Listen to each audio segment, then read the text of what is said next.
Hello friends, welcome to my YouTube channel. I hope आपको मेरे videos पसंद आते हो, और अगर आपको मेरे वीडियोस पसंद आते हो तो मेरे चैनल को लाइक, शेयर और सब्सक्राइब करना ना भूलें। तो चलिए बिना देरी किए करते हैं आज का वीडियो शुरू। तो आज हम बनाने वाले हैं ये ब्यूटीफुल सा केप टॉप, और ये टॉप मैंने पुरानी साड़ी का यूज़ करके बनाया है। तो आप भी आपके घर में जो कोई पुरानी साड़ी हो उसका यूज़ करके ये टॉप बना सकते हैं, और इसे स्टिच करना भी बहुत ही आसान है और ये दिखने में भी बहुत सुंदर लगता है। आप इसे अपनी कोई भी जीन्स के साथ पेयर कर सकते हैं। तो चलिए आज का वीडियो शुरू करते हैं। तो सबसे पहले हम यहाँ पे ड्राफ्टिंग कर लेंगे। तो यहाँ पे मैंने half of the shoulder 7 inches मैंने यहाँ पे लिया है। तो यहाँ से मैं 2 इंचेस का शोल्डर रेडी शोल्डर लूँगी। तो यहाँ पे हम इन पॉइंट को एक्सटेंड कर लेंगे इस तरह से सीधी लाइन में। तो अब मैं यहाँ पे नेक के लिए मेजरमेंट डालूंगी। यहाँ पे मैंने 3 इंचेस लिया है, आप चाहे तो 3.5 भी ले सकते हैं। तो इसको भी मैं एक्सटेंड कर लूँगी। तो अब हम फ्रेंच कर्व के यूज़ से इस नेक को इस तरह से शेप दे देंगे।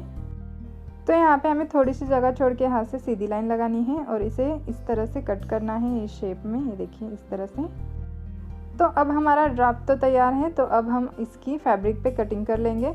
तो यहाँ पे ये देखिए मैंने इस तरह से साड़ी को फोल्ड किया है बीच में, और इसके जो ऊपर का और नीचे का पार्ट है इस तरह से एक साथ पकड़ के मैंने इसको फोल्ड किया है। ये देखिए इस तरह से।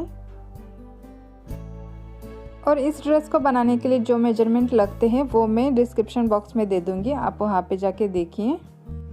तो अब हम यहाँ पे स्लीव्स लेंथ जो हमें चाहिए वो डाल लेंगे। तो 16 इंचेस मुझे चाहिए स्लीव्स लंबी। तो यहाँ पे मैंने 16 इंचेस पे मार्क कर लिया। यहाँ पे मैंने 2-3 जगह पर इसी तरह से मार्क करके एक सीधी लाइन ड्रॉ कर ली है।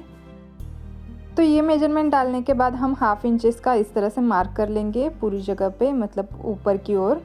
तो यहाँ पे 1/2 इंच का मार्क होने के बाद हम इस तरह से जो ड्राफ्ट बनाया था कट करके हमने लिया है वो हम यहाँ पे लगा देंगे।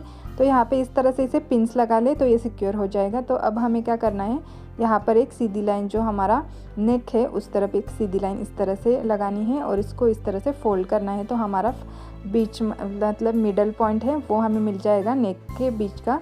तो यहाँ पे इस तरह से हमने ये पिंस लगा ली तो ये सिक्योर हो जाएगा, हिलेगा नहीं ज़्यादा। तो क्योंकि ये बहुत ही मतलब कपड़ा बहुत ही ज़्यादा हिल रहा है।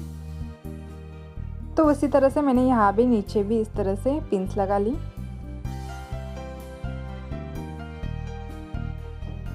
तो यहाँ पे आप देख पा रहे होंगे ये हमारा स्लीव्स का जो एंड पॉइंट है वो है। तो यहाँ पर भी मैं एक पिन लगा देती हूँ। तो अब हमें क्या करना है, ये देखिए इस तरह से मैंने पिंस लगा ली हैं। तो यहाँ पे हमारा इस तरह से स्क्वायर बन के तैयार हो जाएगा। तो अब हमें क्या करना है, नेक की तरफ इस तरह से 1/2 इंच का मार्जिन छोड़ के कट करना है। तो इसको हम स्टिचिंग के लिए मार्जिन छोड़ेंगे वो 1/2 इंच का।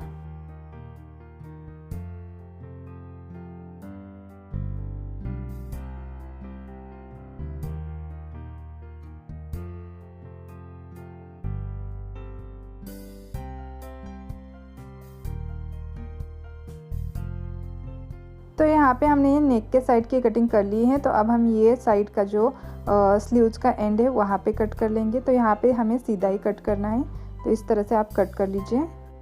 तो यहाँ पे अभी हमें ये फ्रंट और बैक दोनों पार्ट मिल चुके हैं। तो अब हम क्या करेंगे, यहाँ पे जो हमने 1/2 इंच का मार्जिन ऊपर छोड़ा था वो अटैच पार्ट था, तो उसको हम कट कर लेंगे इस तरह से। तो इसको कट करने के बाद हमें फ्रंट और बैक 2 अलग पार्ट मिल जाएंगे। तो अभी इसी तरह से जो दूसरा वाला पार्ट है उसे भी कट कर लेते हैं। तो यहाँ पे आप देख पा रहे होंगे ये 4 लेयर है, मतलब ये 2 पार्ट है फ्रंट और बैक का। तो यहाँ पे अभी हमें 2 पार्ट और कट करने हैं। तो वो मैं बताती हूँ आपको किस तरह से करने हैं। तो यहाँ पे मैंने उसी तरह से कपड़े को फोल्ड किया है, पर ये थोड़ा सा कम कपड़ा मैंने फोल्ड किया है क्योंकि हमें थोड़ा सा ही लगने वाला है। तो इस तरह से मैंने इसको पकड़ के फोल्ड किया है, ये देखिए इस तरह से। तो यहाँ पर भी हमने पहले जैसे फोल्ड करके ली थी उसी तरह से इस साड़ी को फोल्ड करके लेना है। तो यहाँ पे हम फिर से वो ड्राफ्ट 1/2 इंच का मार्जिन छोड़ के इस तरह से रख देंगे। तो यहाँ पे हमें इस तरह से पहले जैसे हमने मार्जिन छोड़ा था 1/2 इंच का उसी तरह से छोड़ना है। और यहाँ पे जो हमारा लो वेस्ट है उसका 1/4 जो आपका मेजरमेंट रहेगा वो डालना है, और यहाँ से इस तरह से लाइन ड्रॉ करनी है। आप ज़्यादा भी ले सकते हैं, अगर आपको ज़्यादा ईच चाहिए अंदर तो इस तरह से आप हाफ इंच या 1 इंच मेजरमेंट इसमें बढ़ा सकते हैं। तो इस तरह से आपको ये जॉइन करना है और इसे कट कर लेते हैं। हम अभी हाफ इंच का मार्जिन में स्टिचिंग के लिए छोड़ूंगी इसमें, और तो हाफ इंच का मार्जिन छोड़ के हम इसे कट कर लेंगे।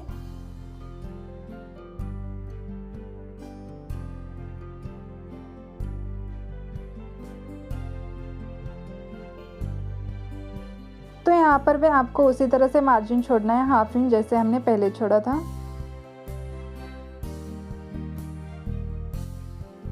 तो यहाँ पे हमने एक पूरा कट कर लिया है। तो यहाँ पर हमने ये देखिए फ्रंट और बैक 2 पार्ट्स बनाए हैं। तो इसको भी हम उसके ऊपर स्टिच करने वाले हैं। तो यहाँ पे जो हमने पहले वाला बनाया था उसको हमें जहाँ पे हमने कट किया था वहाँ पे ऐसे पिको कर लेना है। तो इससे इसके जो थ्रेड्स है वो नहीं निकलेंगे। तो यहाँ पर हमने ये दोनों पार्ट्स को पिको कर लिया है। और अब हमें ये बड़ा वाला पोर्शन था पहले कट किया था, उसके ऊपर जो सेकंड वाला हमने छोटा पोर्शन है वो कट किया था, उसको रख के इस तरह से गले की ओर हाफ इंच की स्टिच कर लेनी है। तो ये गला भी फिनिशिंग के साथ बन जाएगा। तो यहाँ पर हमने राइट टू राइट फेसिंग इसको प्लेस कर दिया है और इसको स्टिच कर लिया है। तो सेम इसी वे में हमें जो फ्रंट और बैक का नेक है उन दोनों को अटैच कर लेना है और फिर इस तरह से उनको नॉच लगा देना है। तो यहाँ पे हमने नॉच लगा दी है। नॉच लगाने के बाद हमें इसे पलटी कर लेना है इस तरह से।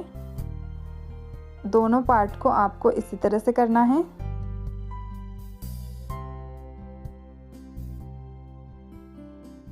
तो यहाँ पे हमने दोनों फ्रंट और बैक के पार्ट को इस तरह से फिनिशिंग के साथ टर्न कर दिया है। तो अब हमें इन दोनों पार्ट को एक दूसरे के ऊपर राइट टू राइट फेसिंग करके रखना है। और जो छोटा वाला पार्ट है ये देखिए मैंने ऊपर की ओर रखा है और जो बड़े वाले पार्ट है वो बाहर की ओर रखे हैं। और इनको हमें इस तरह से शोल्डर को स्टिच करना है हाफ इंच का मार्जिन छोड़ के। तो यहाँ पे मैं इस तरह से पिन लगा दूँगी और इसे स्टिच कर लूँगी। तो यहाँ पे आपको इस तरह से इनको स्टिच करना है। तो यहाँ पे आप देख पा रहे होंगे मैंने यहाँ पे हाफ इंच पे इनको स्टिच कर लिया है। जहाँ तक मुझे शोल्डर चाहिए तो 2 इंच का वहीं तक किया है, आगे तक नहीं किया है क्योंकि हमें ये स्लीव चाहिए आगे। तो यहाँ पर हम देखिए ये छोटे वाले अंदर का पार्ट है उसको इस तरह से एक साथ पकड़ना है हमें। और जहाँ तक आपका आर्म होल का मतलब जहाँ मेरा 7 इंचेस है तो ऊपर से मैं 7 इंचेस इस तरह से मार्क करूँगी और 7 इंचेस जहाँ तक आ रहा है वहाँ से नीचे मैं स्टिच कर लूँगी। एकदम क्लोज करना है क्योंकि हमें यहाँ पे पहले ही बीडिंग कर ली थी, इसलिए एकदम कॉर्नर में इसको स्टिच करना है। तो इस तरह से ये ड्रेस टाइप अंदर भी बन जाएगा हमारा। तो इस तरह से आपको दोनों साइड स्टिच कर लेना है। तो यहाँ पे मैंने इसको स्टिच कर लिया है दोनों साइड। तो यहाँ पे आप देख पा रहे होंगे ये शोल्डर 2 इंच का और नीचे ये स्लीड है। तो हमें इसको भी अभी देखिए थोड़ा सा बाहर आ रहा है क्योंकि हमने हाफ इंच पर स्टिच किया था। तो इस तरह से हमें फिनिशिंग करनी है, इसको एक स्टिच लगानी है। तो आपको इसी तरह से दोनों साइड के स्लीव्स के ऊपर दोनों साइड को स्टिच लगानी पड़ेगी। तो वहाँ पे हमने फिनिशिंग कर दी है स्लीव्स की। तो अभी हमें स्लीव्स को अटैच करना है एक साथ। तो यहाँ पे मैं 3 इंचेस मार्क करूँगी इस तरह से, यहाँ तक मैं 3 इंचेस लूँगी और यहाँ पे देखिए इस तरह से मैं बीड्स लगा लूँगी। तो एक साइड से मैंने नीडल को निकाला था, फिर उसमें बीड डाला और फिर इस तरह से देखिए यहाँ से वहाँ हमें नीडल को निकालना है और इसके ऊपर इस तरह से ये बीड्स लगाने हैं। तो यहाँ पे 2-3 बीड्स लगाइए तो ये बहुत ही अच्छा दिखेगा। देख लीजिए यहाँ पे ये बीड्स लगने के बाद ये इस तरह से दिखेगा कुछ आपका ड्रेस। तो यहाँ पे हमने ये बीड्स लगाए हैं और बाद में हमने स्लीव्स के ऊपर जो मोड़ कर जो सिलाई लगाई थी उसकी वजह से ये लुक आ रहा है। तो अगर आप वो सिलाई नहीं लगाएंगे तो ये बाहर की ओर कपड़ा आएगा, या इस तरह से नहीं दिखेगा। तो इसलिए हमने वो सिलाई अंदर की ओर डाल के उसको लगाई थी। तो इस तरह से आप ये ड्रेस बना सकते हैं। ये बहुत ही आसान है बनाना। आप इसे अपने घर पे एक बार ज़रूर ट्राई करें। तो ये ड्रेस अंदर से भी सिक्योर हो जाता है क्योंकि हमने एक छोटा पार्ट अंदर की ओर भी स्टिच किया है। तो इस तरह से ये बहुत ही सुंदर और प्यारा सा डिज़ाइन आपका रेडी हो जाएगा। तो आई होप आपको ये मेरा आज का वीडियो अच्छा लगा हो। और अगर आपको ये मेरा आज का वीडियो अच्छा लगा हो तो मेरे चैनल को लाइक करें, शेयर करें, सब्सक्राइब करें, कमेंट भी ज़रूर करें और बेल आइकन भी ज़रूर दबाएं ताकि आपको मेरे वीडियोज़ के नोटिफिकेशन मिलते रहें। और आप इसी तरह के क्रिएटिव वीडियोस आप आगे भी देख सकें। तो चलिए आज के लिए इतना ही। अब हम मिलते हैं नेक्स्ट वीडियो में। तब तक के लिए bye bye and thank you for watching this video friends.